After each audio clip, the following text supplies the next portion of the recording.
बुद्धा के समय में तो कोई जाति व्यवस्था थी नहीं, जिसे हम सनातन कहते हैं, वो सनातन का विचार उसमें आ जाता है। अरे हिंदू तो मुसलमानों की दी हुई गाली है, ऐसा दयानंद सरस्वती तुम्हारा ब्राह्मण ही कह रहा है। क्या हिंदू राष्ट्र के नाम पर तुम गाली राष्ट्र बनाना चाहते हो? सनातन शब्द संस्कृत भाषा का नहीं है। एस धम्मो सनातनो, यह धर्म सनातन है। जाति व्यवस्था मूल निवासी बहुजन समाज के लोगों के विरोध में उनके ऊपर थोपी गई है। वो थोपी हुई जाति व्यवस्था को पकड़ के रखा हुआ है। बाबा साहब आम्बेडकर कहते हैं कि ये जो अनटचेबल किताब उन्होंने लिखा है, उसमें उन्होंने ये बताया कि ये अनटचेबल लोग सारे के सारे बुद्धिस्ट लोग थे।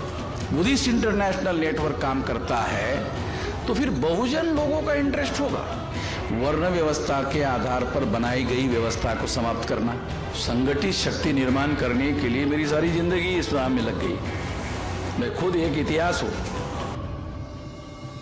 आमसेफ का नेटवर्क जो है आज के तारीख में 769 जिले हैं टोटल भारत में। 36 स्टेट हैं। 36 में जो जिले हैं वो 769 जिले हैं। उसमें से हमारा जो संगठन का नेटवर्क है वो 32 राज्यों में है। 32 राज्यों के 625 जिलों में हमारा संगठन का नेटवर्क फैला हुआ है। और बहुत लंबा समय लगाकर इतना सारा संगठन, इतना बड़ा संगठन, इतना विशाल संगठन बनाया गया है। एक तरफ बांग्लादेश का जो भौगोलिक एरिया है और दूसरी तरफ ब्रह्मदेश का एरिया अगर छोड़ा जाए, उसके आसपास 4 स्टेट है। वो 4 स्टेट अगर छोड़ दिए जाए तो सारे देश भर में अभी हमारा संगठन है और संगठन का जाल फैला हुआ है। तो इसलिए अगर बुद्धिस्ट इंटरनेशनल नेटवर्क का जो संगठन है, क्योंकि बुनियादी बात हमको समझना जरूरी है कि कोई भी बड़ा बदलाव या बड़ा काम हम करना चाहते हैं, बड़ा परिवर्तन करना चाहते हैं, तो ये केवल भाषण करने से नहीं होगा, प्रवचन करने से नहीं होगा।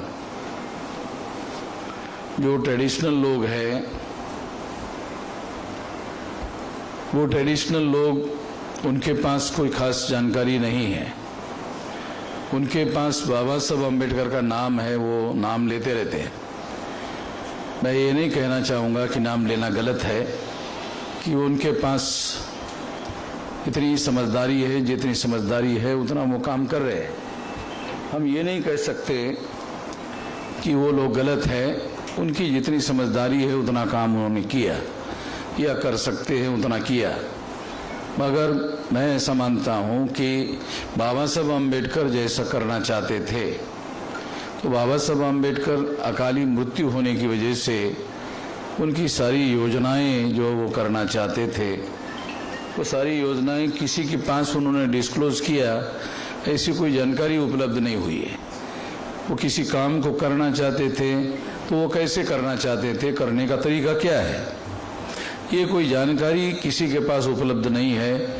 और किसी आदमी ने ऐसा कोई अनुभव, ऐसी कोई जानकारी लिख कर रखने का काम उन्होंने किया है, ऐसा उपलब्ध सोर्स अभी तक उपलब्ध नहीं हुआ है।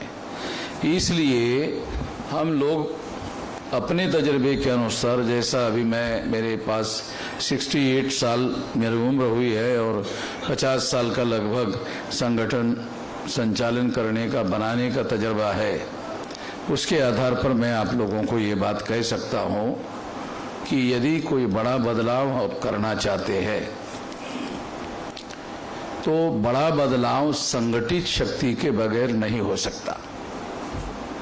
अगर आप बड़ा बदलाव करना चाहते हैं, मान लो बुद्धिज्म के संबंध में बाबा साहब अम्बेडकर जो करना चाहते थे, अगर वो काम करना चाहते हैं तो वो काम करने के लिए संगठित शक्ति होना जरूरी है। अगर संगठित शक्ति नहीं है तो प्रवचन होते रहेंगे, बातें होती रहेगी। जो ट्रेडिशनल लोग हैं वो, उनको जितना समझ में आता है उतना वो करते रहेंगे, मगर वो काम हो नहीं सकता। बाबा साहब अम्बेडकर ने बुद्धिज्म को एक्सेप्ट क्यों किया, इसको समझने की जरूरत है। इसको सही संदर्भ में, सही कॉन्टेक्स्ट में समझना जरूरी है। वो सही संदर्भ क्या है? तो बुद्ध के ही प्रवचन से हमें ये बात पता चलती है। वो बात ये है जिसमें वो कहते हैं, चरत भिक्खवे चारिकं बहुजन हिताय बहुजन सुखाय।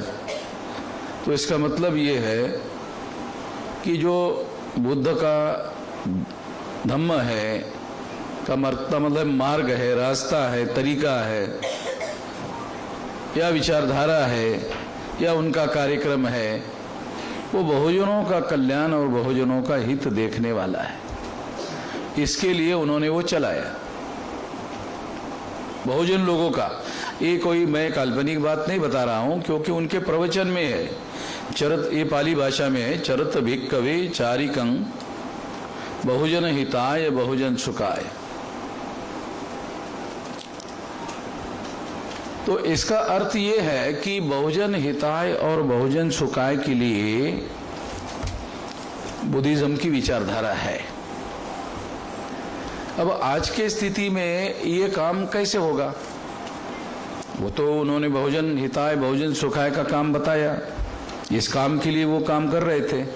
तो आज के तारीख में ब्राह्मणिकल सोशल ऑर्डर के आधार पर हम देखते हैं कि शेड्यूल कास्ट, शेड्यूल ट्राइब और बैकवर्ड क्लासेस के जो लोग हैं वो 6,743 जातियों के टुकड़ों में बांटे गए हैं। और इनकी संख्या, जिसे हम 85% कहते रहे हैं, अगर ये 15% हम लोग मानकर चलते हैं, 15% माइनस करके अगर हम देखें तो ये लगभग जो है 70% लोग हैं। और 140 करोड़ में अगर 70% ये लोग हैं, तो इसके हिसाब से हम लोगों को बात समझ में आती है कि इतने करोड़, 100 करोड़ से ज्यादा लोग हैं।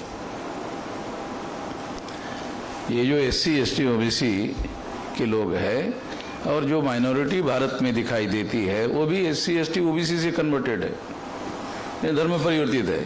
इसमें सबसे बड़ी माइनॉरिटी जो है मुस्लिम, ये मुस्लिम माइनॉरिटी भी SC, ST, OBC से कन्वर्टेड है। ब्राह्मण लोग प्रचार करते हैं विदेश से आए हैं, मुसलमानों के बारे में ये प्रचार करते हैं कि मुसलमान विदेश से आए हैं। अगर आप मुसलमानों का केयरफुली स्टडी करें, और केयरफुली स्टडी बहुत सारे लोगों के द्वारा किया गया है, तो पता चलता है कि वो SC, ST, OBC के लोगों की तरह ही बैकवर्ड है। जैसे SC, ST, OBC के लोग बैकवर्ड है, एजुकेशन में बैकवर्ड है, सामाजिक रूप से बैकवर्ड है, आर्थिक रूप से बैकवर्ड है, उसी तरह से मुसलमान भी उसी तरह से बैकवर्ड है। तो इसका मतलब ये है कि कन्वर्शन के बाद भी बहुत ज्यादा उनके हालात में कोई बहुत बड़ा सुधार नहीं हुआ है। हाँ, ब्राह्मणिकल सोशल ऑर्डर से मुक्त हो गए, मानसिकता जो ब्राह्मणिकल सोशल ऑर्डर की है उससे वो मुक्त हो गए, मगर ये बात हम लोगों को समझना बहुत ज़रूरी है कि उस स्थिति में बहुत ज़्यादा बदलाव नहीं हुआ है। तो जानने समझने के लिए ये बात मैं खास तौर पर आप लोगों को बता रहा हूँ कि ये वो लोग हैं जिनके लिए हम लोगों को काम करना जरूरी है। अगर मान लो बुद्धिस्ट इंटरनेशनल नेटवर्क काम करना चाहता है, तो हम लोगों को ये दिखाई देता है कि यही वो SC, ST, OBC के लोग जो आज दिखाई दे रहे हैं, यही लोग तो बुद्धा के आंदोलन के बदौलत एक समय जो भारत बौद्धमय था, तो वो कौन लोग थे? यही लोग थे, वो SC, ST, OBC के लोग थे। और जो क्षत्रिय वर्ण के लोग दिखाई देते हैं आज, वो लोग भी उसमें थे। और जो OBC के कैटेगरी में जो जातियाँ नहीं आ रही है, वो भी तमाम लोग बुद्धिस्ट लोग थे। हिस्टोरिकली अगर एनालिसिस किया जाए तो डॉक्यूमेंट्री ये सारी बातें हम लोगों को पता चलती है कि वो सारे बुद्धिस्ट लोग थे। तो काउंटर रेवोल्यूशन की वजह से पुष्यमित्र शुंग के द्वारा जो काउंटर रेवोल्यूशन हुआ, और पुष्यमित्र शुंग के द्वारा सम्राट बृहदत्त मौर्य की हत्या की गई। अगर केयरफुली एनालाइज किया जाए तो सम्राट बृहदत्त मौर्य जो बौद्ध सम्राट था, उसकी जब हत्या की गई, ब्राह्मणों के द्वारा हत्या की गई, तो वो हत्या करने के बाद में जो बुद्धिस्ट लोग थे, मॉन्क लोग थे, प्रचारक लोग थे, इसके बारे में बहुत सारी बातें बाबा साहब आम्बेडकर ने लिख कर रखी है। रेवोल्यूशन एंड काउंटर रेवोल्यूशन बाबा साहब आम्बेडकर का एक किताब है, उसके अंदर ये बातें है। तो इससे पता चलता है कि काउंटर रेवोल्यूशन के बाद जो लोग बुद्धिस्ट थे, तमाम बहुजन बुद्धिस्ट लोग थे, वो सारे के सारे लोगों के विरोध में ब्राह्मणों ने संगठित षड्यंत्र करने का काम किया और उनके खिलाफ उन्होंने जाति व्यवस्था थोपने का काम किया। और उसकी वजह से क्या हुआ? उसकी वजह से 6743 जाति के टुकड़ों में ब्राह्मणों ने इनको बांटा। इतनी जाति के टुकड़ों में ब्राह्मणों ने इन लोगों को बांटा, और बांटने की वजह से ये हुआ कि उनके टुकड़े ज्यादा होने की वजह से जो प्रतिकार करने की शक्ति होती है वो एकता में होती है, इकट्ठा होने में होती है। तो 6743 जाति के टुकड़े बनाने की वजह से इनकी प्रतिकार शक्ति कमजोर हो गई। प्रतिकार शक्ति कमजोर होने की वजह से इनके ऊपर ब्राह्मणों ने हर प्रकार की बातों को थोपना शुरू किया। तो ये जो लोग आज फॉलो कर रहे हैं वो थोपी हुई बातें हैं। जो SC ST OBC के लोग फॉलो कर रहे हैं, वो फॉलो कर रहे हैं, वो क्यों कर रहे हैं? तो उसके लिए एक और अलग षड्यंत्र ब्राह्मणों ने किया कि इन लोगों को पढ़ने लिखने के अधिकार से वंचित करो। तो पढ़ने लिखने के अधिकार से वंचित करने से क्या हुआ? विवेक बुद्धि खत्म हो गई। विवेक का क्या मतलब है? क्या गलत है और क्या सही है ये समझने की जो योग्यता है उसको बोलते हैं विवेक। पढ़ाई लिखाई के अधिकार से वंचित करने की वजह से क्या गलत है और क्या सही है ये जजमेंट बनाने की कैपेसिटी जब समाप्त हो गई, तो लोग जो हैं जाति व्यवस्था जो ब्राह्मणों ने थोपी है उसी को पकड़ के रखा हुआ है। जो जाति व्यवस्था मूल निवासी बहुजन समाज के लोगों के विरोध में उनके ऊपर थोपी गई है, वो थोपी हुई जाति व्यवस्था को पकड़ के रखा हुआ है। और अगर हम लोग और एक विश्लेषण करें तो ये बात हमें दिखाई देती है कि जो अनपढ़ गवार लोग हैं वो ज्यादा से ज्यादा जाति से चिपके हुए हैं, और जो पढ़े लिखे जैसे ही उनके अंदर पढ़ाई लिखाई होती है तो पढ़ाई लिखाई करने वाले जो लोग हैं SC ST OBC के, उनके अंदर इंटरकास्ट मैरिज करने का प्रचलन है।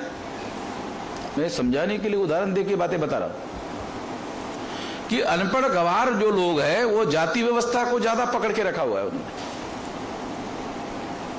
और जैसे ही लोग पढ़े लिखे हो जाते हैं तो पढ़े लिखे होने वाले जो लोग हैं वो इंटरकास्ट मैरिज कर रहे हैं।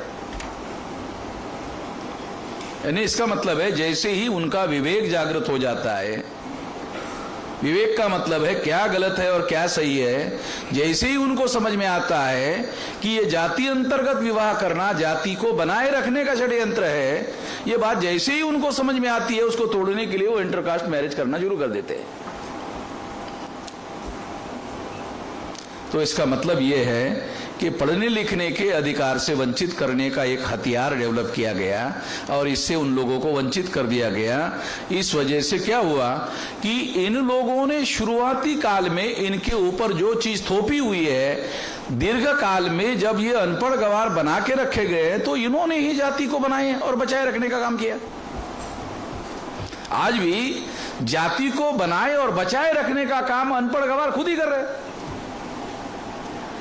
और पढ़ाई लिखाई की जिन लोगों ने हायर एजुकेशन लिया, उनमें भी जाति का नोशन है, मगर उनमें चाहे 1% क्यों ना हो, उनके अंदर ऐसी भावना है कि ये तोड़ना चाहिए। पढ़ने लिखने से आ गया, पढ़ने लिखने से आ गए, ये समझाने के लिए उदाहरण दे रहा हूं। विवेक बुद्धि का विकास होने की वजह से ऐसा हुआ।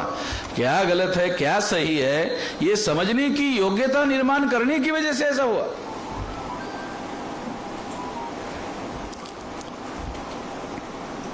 जैसे जैसे ये पढ़ाई भारत में जैसे जैसे पढ़ाई बढ़ जाएगी, जैसे जैसे पढ़ाई बढ़ती रहेगी SC ST OBC के अंदर, वैसे वैसे वो अपने इतिहास के बारे में अपने आप को सवाल पूछना शुरू करेंगे कि मेरा इतिहास क्या है, मैं पहले कौन था, आज मैं कौन हूं और मैं पहले कौन था। ये ढूंढना शुरू करेगा वो ये ढूंढना शुरू करते ही तो सारा डॉक्यूमेंट अवेलेबल है कि जो मूल्यवासी बहुजन समाज के लोग 6743 जाति के टुकड़ों में बटे हुए हैं, ये ब्राह्मणों ने उनको बांटा, ये बुद्धिज्म को खत्म करने के लिए किया हुआ षड्यंत्र था। दूसरा बहुत भयंकर काम ब्राह्मणों ने किया, हिस्टोरिकल बातें हैं ये।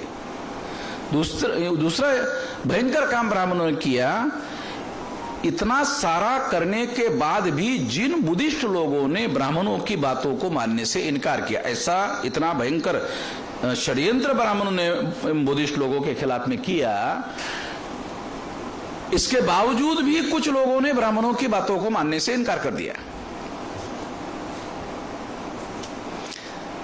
जब बुद्धिस्ट लोगों ने ब्राह्मणों की बातों को इतना भयंकर करने के बाद भी मानने से इनकार कर दिया, तो उन समस्त लोगों को, जो राजा लोग थे और ब्राह्मण जिनका समर्थन करते थे, और उस राज्य व्यवस्था का और ब्राह्मणों ने धर्म व्यवस्था का मिलाप करके उनको धर्म बहिष्कृत करके अछूत बना दिया। बाबा साहब अम्बेडकर ने अनटचेबल नाम का जो ग्रंथ लिखा, आप में से कुछ लोगों ने पढ़ा होगा, कुछ लोगों ने नहीं पढ़ा होगा। नहीं पढ़ा होगा उनको पढ़ना चाहिए, और जिन्होंने पढ़ा होगा उनको ये बात जो मैं अभी बता रहा हूं पता नहीं समझ में आई या नहीं आई। बाबा साहब अम्बेडकर कहते हैं कि ये जो अनटचेबल किताब उन्होंने लिखा है, उसमें उन्होंने ये बताया कि ये अनटचेबल लोग सारे के सारे बुद्धिस्ट लोग थे। ये बात समझाने के लिए उन्होंने अनटचेबल ग्रंथ लिखा। मैंने किसी भिक्षु के प्रवचन में ये बात नहीं सुना जो बाबा साहब अम्बेडकर ने बाकायदा बताया हुआ है। मैं इसके लिए भिक्षुओं को दोष नहीं देता हूं, क्योंकि संगठित रणनीति बनाकर कोई काम किया जाना ये बहुत ज्यादा सूझवान लोगों का काम है, बहुत ज्यादा सूझबूझ का काम है। ये काम बाबा साहब अम्बेडकर के अकाली मृत्यु की वजह से हो नहीं पाया, और उनके जाने के बाद कोई उसको नेतृत्व देकर करने का जो काम होना चाहिए था वो काम नहीं हुआ। इस वजह से ये समस्या हुई। तो इसलिए अभी उसका इलाज है, अभी उसका इलाज है। अभी हमारे पास में 625 जिलों में संगठन है, 32 राज्यों के 625 जिलों में संगठन है। तो ये संगठन तो हम सबका है, SC ST OBC माइनॉरिटी लोगों का संगठन है, पढ़े लिखे लोगों का संगठन है।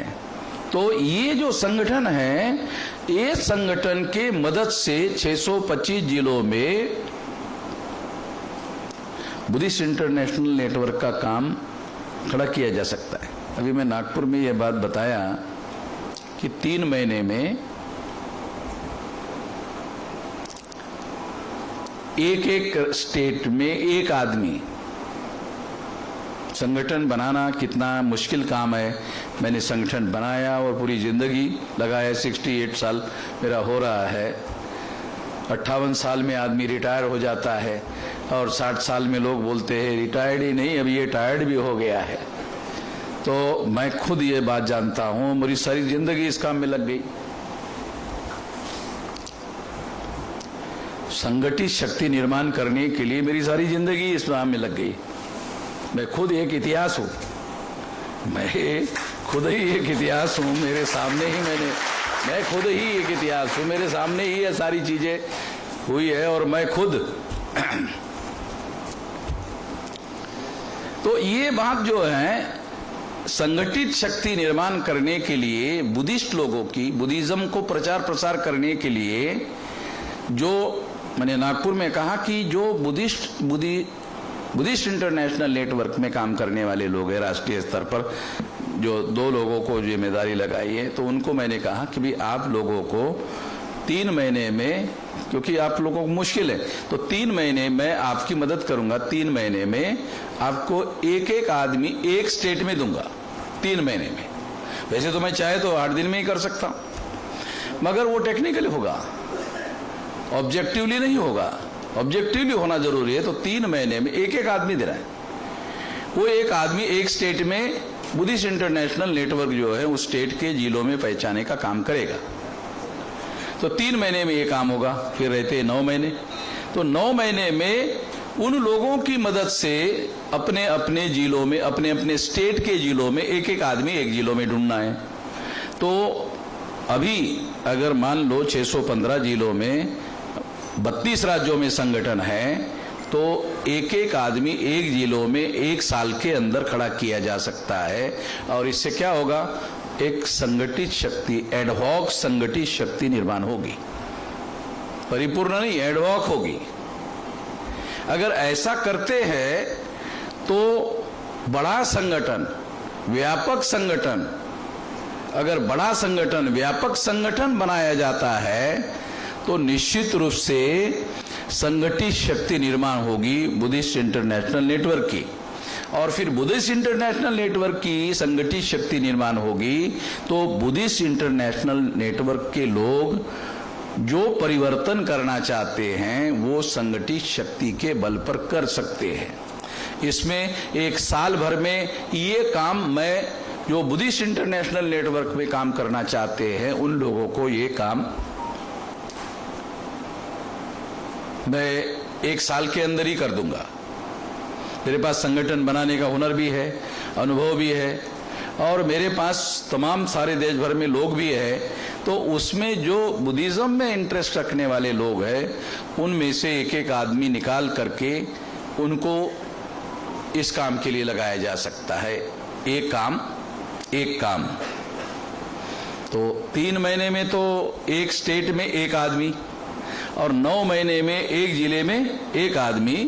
तो ये टोटल जो है 625 जिलों में इतने आदमी तैयार हो जाएंगे। ये 2 काम।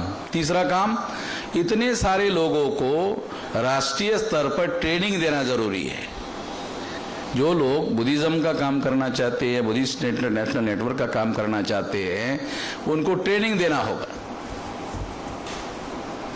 और वो ट्रेनिंग में जो लोग तैयार होंगे, वो जो बौद्ध भिक्षु काशाय वस्त्र धारण करते हैं, वो धारण किए बगैर वो बुद्धिस्ट मॉन्क की तरह काम करने लायक होना चाहिए।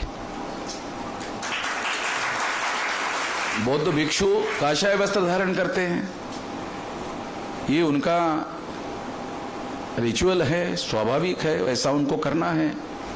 मगर ऐसे लोग तैयार होने चाहिए, प्रचारक तैयार होने चाहिए, संगठक तैयार होने चाहिए, जिसके द्वारा वो किसी प्रकार का काशाय वस्त्र धारण किए बगैर वो भिक्षु की तरह काम करने वाले लोग होने चाहिए।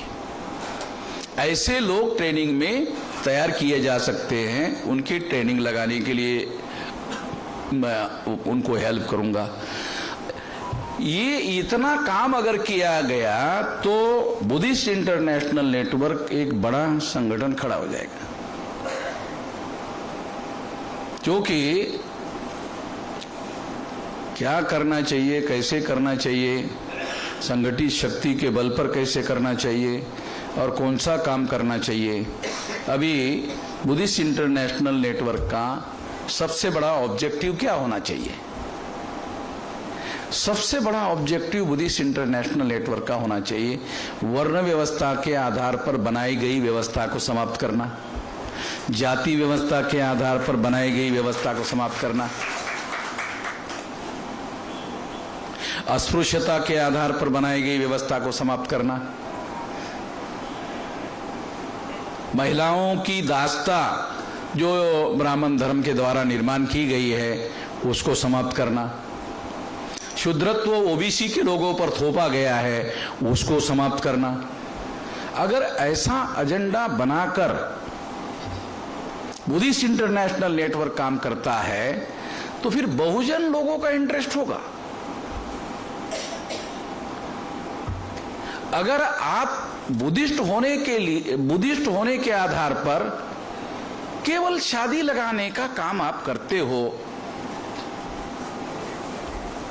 केवल, क्योंकि अभी इतना ही चल रहा है, और इसके लिए दूसरे लोगों को जिम्मेदार नहीं कहा जा सकता, क्योंकि जिनको जितनी समझ है उतना ही कर रहे हैं। क्या करना चाहिए, क्यों करना चाहिए, कैसे करना चाहिए, और उसके लिए ऐसा फोर्स कैसे इकट्ठा किया जाए। क्योंकि बुद्धिज्म अगर जाति व्यवस्था और वर्ण व्यवस्था समाप्त नहीं कर सकता तो फिर बहुजनों का क्या इंटरेस्ट, और उसमें क्या इंटरेस्ट होना चाहिए, क्यों होना चाहिए? जिस व्यवस्था ने उनको गुलाम बनाया, जिस व्यवस्था के विरोध में बुद्धा ने आंदोलन चलाया, वर्ण व्यवस्था के विरोध में, बुद्धा के समय में तो कोई जाति व्यवस्था थी नहीं। ये बुद्धोत्तर है, जाति व्यवस्था बुद्धोत्तर है, वर्ण अस्पृश्यता बुद्धोत्तर है। जाति व्यवस्था बुद्धकालीन रचना नहीं है, वर्ण व्यवस्था बुद्ध पूर्व काल में है। और बुद्ध के प्रवचन में वर्ण व्यवस्था के विरोध में विद्रोह दिखाई देता है, इसे डॉक्यूमेंट्री एविडेंस है। इस तरीके से स्टडी करते आना चाहिए। अगर इस तरीके से स्टडी करते नहीं आना तो फिर आप सही प्रचारक नहीं बन सकते। क्योंकि जो समता, स्वतंत्रता, बंधुता और न्याय, ये चतुसूत्री पर आधारित नया समाज और नया राष्ट्र निर्माण करना है, तो कैसे होगा? ये बहुत महत्वपूर्ण बात है। ये चतुसूत्री में दूसरे और भी धर्म है। वो धर्म जो है समता को मानते हैं, न्याय को भी मानते हैं, बंधुता को भी मानते हैं, मगर स्वतंत्रता के बारे में उनका रिजर्वेशन है। क्रिटिसिज्म के लिए नहीं बता रहा हूं, टीका टिप्पणी के लिए नहीं बता रहा हूं, मगर हम लोगों को ऐसा मौलिक स्टडी करते आना चाहिए। बुद्धिज्म में स्वतंत्रता का एक सिद्धांत है, और ये जो स्वतंत्रता का सिद्धांत है ये रेवोल्यूशन करने वाला सिद्धांत है सारी दुनिया में। विचार की स्वतंत्रता सारे दुनिया में जहां जहां भी आंदोलन चले, उस आंदोलनों में विचार की स्वतंत्रता ही सबसे महत्वपूर्ण बात है। अगर विचार की स्वतंत्रता नहीं है तो फिर ऑर्थोडॉक्सी आ जाती है, जिसे हम सनातन कहते हैं, वो सनातन का विचार उसमें आ जाता है। तो ये बात हम लोगों को समझना जरूरी है। आजकल आरएसएस के लोग भी सनातन की बात कर रहे हैं, तो वो मैंने ये सवाल खड़ा किया था, उस वजह से उनको सनातन पकड़ना पड़ा, मेरी वजह से। रिकॉर्डेड है ये बातें, मेरी वजह से उनको सनातन पकड़ना पड़ा। मैंने उनको कहा, अरे हिंदू तो मुसलमानों की दीवी गाली है, ऐसा दयानंद सरस्वती तुम्हारा ब्राह्मण ही कह रहा है, और तुम हिंदू राष्ट्र निर्माण करना चाहते हो। तुमने कहा हुआ है कि हिंदू राष्ट्र निर्माण करेंगे, और तुम्हारा ही दयानंद सरस्वती कहता है कि हिंदू मुसलमानों की दीवी गाली है, तो क्या हिंदू राष्ट्र के नाम पर तुम गाली राष्ट्र बनाना चाहते हो? ये बातें जब मैंने उठाई तब उनको लगा कि चल ये तो इनकार नहीं कर सकते, डॉक्यूमेंट्री एविडेंस है, दयानंद सरस्वती ने कहा है, अब क्या करें? ये वामन मिश्राम ने जो मामला उठाया, अब इसका कोई जवाब तो नहीं दे सकते, क्योंकि उनके ही जिनको वो पुरखा मानते हैं, जिसकी 200 सालाना जयंती प्रधानमंत्री नरेंद्र मोदी ने गुजरात का दयानंद सरस्वती की मनाई, तो वो इनकार कैसे करें? तो इनकार नहीं कर पाए, तो उन्होंने अपने अंदर दूसरा बदलाव करने की कोशिश की, दावपेच की दृष्टि से बदलाव करने की कोशिश की। तो उन्होंने क्या किया, उन्होंने हिंदू शब्द का अपने धर्म के साथ स्वीकार करना का मामला जो है वो बंद कर दिया, और इसके जगह सनातन शब्द स्वीकार किया। सनातन शब्द संस्कृत भाषा का नहीं है, सनातन शब्द पाली भाषा का है। सनातन शब्द जो है वो संस्कृत भाषा का नहीं है, सनातन शब्द जो है पाली भाषा का है, और वो है बुद्ध का वचन है, वो एस धम्मो सनातनो, यह धर्म सनातन है, ऐसा बुद्धा ने प्रवचन में कहा है। एस धम्मो सनातनो पाली में है, इसका अर्थ है यह धर्म सनातन है।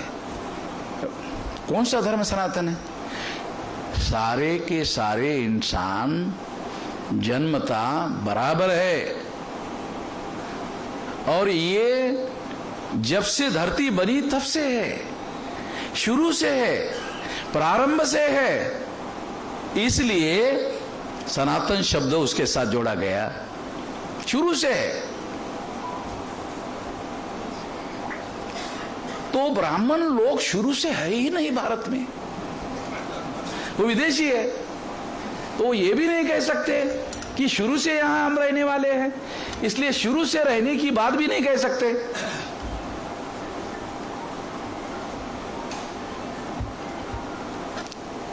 तो एस धम्मो सनातनो, ये धर्म सनातन है। और सनातन क्या है? जन्म से, जब जैसे ये सारे व्यक्ति इंसान जन्म हुआ है तब से सारे इंसान बराबर है, शुरू से है, प्रारंभ से है। ये उसका अर्थ है। बहुत बार क्या होता है, हम बहुत सारे शब्दों का उपयोग और प्रयोग करते रहते हैं, अर्थ मालूम नहीं रहता है। इस वजह से हम लोग जो है पिछड़ जाते हैं। तो हम लोगों को जानबूझकर, विचारपूर्वक, योजनापूर्वक कोई भी काम करना चाहिए। तो बुद्धिस्ट इंटरनेशनल नेटवर्क के लोगों को ये ध्यान रखना चाहिए कि उनके सामने वर्ण व्यवस्था और जाति व्यवस्था और अस्पृश्यता, ये जो बहुत बड़ा चैलेंज है, उसको ऑब्जेक्टिव बनाकर काम करना चाहिए। जब वो ऐसा काम करेंगे तब एक बड़ा संगठन होगा और बहुजनों को लगेगा ये हमारे हिस्से का काम कर रहे हैं, हमारे फायदे का काम कर रहे हैं, हमारे आज़ादी का काम कर रहे हैं, हमारी मुक्ति का काम कर रहे हैं। जब हमारे आज़ादी का ये लोग काम कर रहे हैं, जैसे बहुजनों को लगेगा वैसे उनको लगेगा ये संगठन हमारा भी है। नहीं तो फिर जितने लोगों ने बाबा साहब अम्बेडकर के साथ धर्म परिवर्तन किया, हम लोग उन्हीं लोगों के बीच में रहकर जब काम करते हैं तो हम ये नहीं कह सकते कि हम बुद्धा का मूवमेंट चला रहे हैं। बुद्धा का मूवमेंट चलाना है तो बहुजन, वर्तमान में जो बहुजन लोग हैं उनके बीच में जाना होगा, उनको समझाना होगा, और वो जिस समस्या से ग्रसित है उस समस्या के जड़ का मौलिक अध्ययन करके फिर उनको बातें समझाना होगा, संदर्भ में समझाना होगा, वर्ण व्यवस्था के संदर्भ में समझाना होगा, जाति व्यवस्था के संदर्भ में समझाना होगा। संदर्भ में समझाना बहुत जरूरी है। ज्ञान की शाखा है ये संदर्भ। संदर्भ जो है, अगर शून्य में आप सोच रहे हैं तो आपको कॉन्टेक्स्ट समझ में नहीं आता, और संदर्भ में सोच रहे हैं तो आपको समझ में आता है। उसका विश्लेषण कर सकते हैं, आप एविडेंस देके कर सकते हैं, आप इतिहास का उदाहरण देकर समझा सकते हैं। तो बुद्ध ने ऐसा क्यों किया, ये स्टैंड क्यों लिया? तो पूर्व में, बुद्ध के पूर्व में ऐसा ऐसा हो रहा था, इसलिए इसके विरोध में बुद्ध ने ऐसा स्टैंड लिया। कॉन्टेक्स्ट है, संदर्भ है। इस तरह का स्टडी होना जरूरी है, और इस तरह का स्टडी अगर हम करके ये काम करते हैं तो मैं ऐसा मानता हूं कि निश्चित रूप से बुद्धिस्ट इंटरनेशनल नेटवर्क प्रासंगिक संगठन होगा। रिलेवेंट, अंग्रेजी में उसको कहते हैं रिलेवेंट संगठन होगा। उसकी रिलेवेंसी होगी, उसकी प्रासंगिकता होगी, नहीं तो आउटडेटेड हो जाएगा। केवल मात्र यदि शादी लगाने के लिए उसका उपयोग करेंगे, वंदना करने के हद तक लिमिटेड करेंगे, लिमिटेड, ये सारी बातें जरूरी है। ये जो साधारण लोग हैं उस साधारण लोगों के लिए जरूरी है, बुद्ध विहार जरूरी है। ये कहना गलत होगा कि बुद्ध विहार जरूरी नहीं है। ये तो गलत बात है कि नहीं, इसकी जरूरत नहीं है, इसकी जरूरत है, मगर यही सब कुछ नहीं है।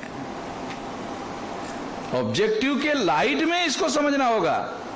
ऑब्जेक्टिव के लाइट में उस विहार में कौन से किस्म के लोग जो है ये हो रहे हैं, उसके तरफ तमाम बहुजन जो है आकर्षित क्यों नहीं हो रहे हैं, ये कमियां हैं, खामियां हैं, कमजोरियां हैं, ये सब ढूंढना होगा और ये काम करना होगा, इसका ट्रेनिंग देना होगा। SC ST OBC के तमाम जो लोग हैं जो इसमें इंटरेस्टेड है, उन लोगों को इसका ट्रेनिंग देना होगा। और ये तो उन लोगों का बहुजनों की विरासत है, ये जो जाति के लोगों ने धर्म परिवर्तन किया उनकी विरासत नहीं है, ये भी किसी ने बताया नहीं, ये बहुजनों की विरासत है। और जाति व्यवस्था की वजह से उनके अंदर एक जाति ने धर्म परिवर्तन किया, उस जाति के बारे में उनके मन में जो पूर्वाग्रह है वही पूर्वाग्रह कन्वर्ट होने वाले लोगों के बारे में है। इतना महान विचार जो है वो पूर्वाग्रह का शिकार है। तो हम लोगों को ये बारीकियां समझना होगा। अगर ये बारीकियां हमको समझ में नहीं आती है तो ये काम करने वाले लोग जो है वो ठीक से काम नहीं कर पाएंगे। बहुत सारी बातें, सारी की सारी बातें तो ट्रेनिंग में काम करने वाले जो लोग हैं उन लोगों को समझाई जाएगी, तो ट्रेन किया जाएगा, समझाया जाएगा, तो ट्रेन होकर के जो कार्यकर्ता तैयार होगा वो इक्विवेलेंट टू भिक्षु होगा, केवल उसका काषाय वस्त्र नहीं होगा, उस तरह के से वो काम करने वाला आदमी होगा। तो निश्चित रूप से मैं ऐसा मानता हूँ बुद्धिस्ट इंटरनेशनल नेटवर्क एक बड़ा संगठन होगा। इस मकसद को पूरा करने के लिए, चूंकि ये 10 बजे तक कार्यक्रम को चलाना था, 10:15 बज गए, मैंने काफ़ी कुछ बातें आप लोगों को बताई और बहुत ज़्यादा बातें आगे और भी करने की बहुत सारी बातें हैं, मगर सारी की सारी बातें अगर मान लो आज मैं बता दूंगा तो बदहजमी होने का भी खतरा है, क्योंकि सारी की भी सारी बातें एक ही दिन में बताने से तो कुछ होगा नहीं। जैसे जैसे ये इसका नेटवर्किंग बढ़ेगा वैसे वैसे इस बात को जानना और समझना ज़्यादा प्रासंगिक होगा। जैसे जैसे ये संगठन के लेवल पर आगे आगे बढ़ेगा वैसे उसके बढ़ने के साथ साथ उसके विचारधारा का विकास भी उसके साथ साथ होगा, तो ये ज़्यादा प्रासंगिक होगा और ये काम हम करेंगे। इसके लिए इसी के हम एक्सपर्ट है और ये एक्सपर्टाइज हमारे पास है। इसमें ये बुद्धिस्ट इंटरनेशनल नेटवर्क के लोगों को ये काम करने के लिए निश्चित रूप से हम लोग मदद करेंगे। और तमाम दूसरे लोग जो समता को मानते हैं, न्याय को मानते हैं, बंधुता को मानते हैं, दूसरे धर्म के लोग, उनके साथ भी हम लोगों की मतलब बंधुभाव का रिलेशन होना चाहिए। बंधुभाव का क्या मतलब है? बंधुभाव का क्या मतलब है? बंधुता का मतलब ये है कि तुम जिस विचारधारा को मानते हो उस विचारधारा को जो मानने वाले नहीं है उसके साथ भी बंधुता का व्यवहार होना चाहिए। बंधुता का ये जो तुम्हारे धर्म के नहीं है, तुम्हारी विचारधारा के नहीं है, तुम्हारे ऑब्जेक्टिव के नहीं है, मगर मानव है, मानव जात है, उन लोगों के प्रति तुम लोगों का व्यवहार अगर बंधुता का नहीं है तो फिर बुद्धा ने ये समता का शुद्ध तत्व होने के बाद भी कि सबके साथ समता का व्यवहार होना चाहिए, ये तत्व रखने के बाद भी बंधुता का के लिए रखा। समता का तत्व रखने के बाद भी फिर बंधुता का के लिए रखा। जो आपके धर्म के नहीं है, जो आपके जाति के नहीं है, जो आपके समाज के नहीं है, उनके साथ भी आपका व्यवहार होना। मानव तो है ना।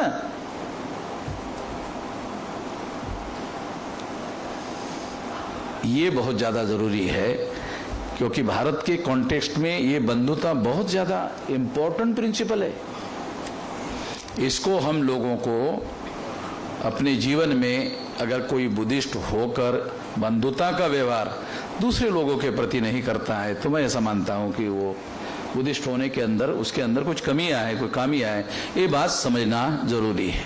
साथियों, मैं अपनी बात को विराम देने के पहले आखिरी बात कहकर अपनी बात समाप्त करना चाहता हूं कि बुद्धिस्ट इंटरनेशनल नेटवर्क जब तक संगठित शक्ति निर्माण करके बड़ा काम अगर उनको करना है, बड़ा बदलाव अगर उनको करना है तो प्राथमिकता काम करो, तमाम प्रकार के काम करो,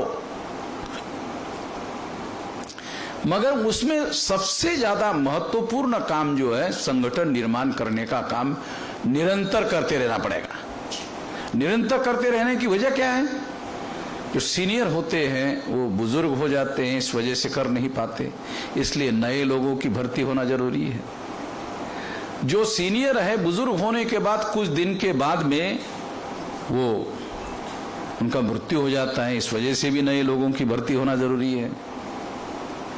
नए और नौजवान लोगों को इस तरह के विचारों का प्रशिक्षण लगातार होते रहना चाहिए ताकि उसमें भर्ती हो और नए लोग जो है उस आंदोलन में आगे बढ़ाने के लिए सामने आ जाए, नेतृत्व करने के लिए सामने आ जाए। तो ये काम निरंतर होते रहना चाहिए। आपके पास संगठन होने के बाद भी ये काम निरंतर होते रहना चाहिए, क्योंकि रिप्लेसमेंट, प्लेसमेंट और रिप्लेसमेंट निरंतर होते रहता है। ये करते रहने की जरूरत है और इसलिए ये काम होते रहना चाहिए। इतना ही इस मौके पर कहना चाहता हूँ और आपने मेरी बात ध्यान से सुनी, क्योंकि काफ़ी समय हो गया, 10:18 हो गए हैं। आपने मेरी बात ध्यान से सुनी, इसके लिए आभार, धन्यवाद।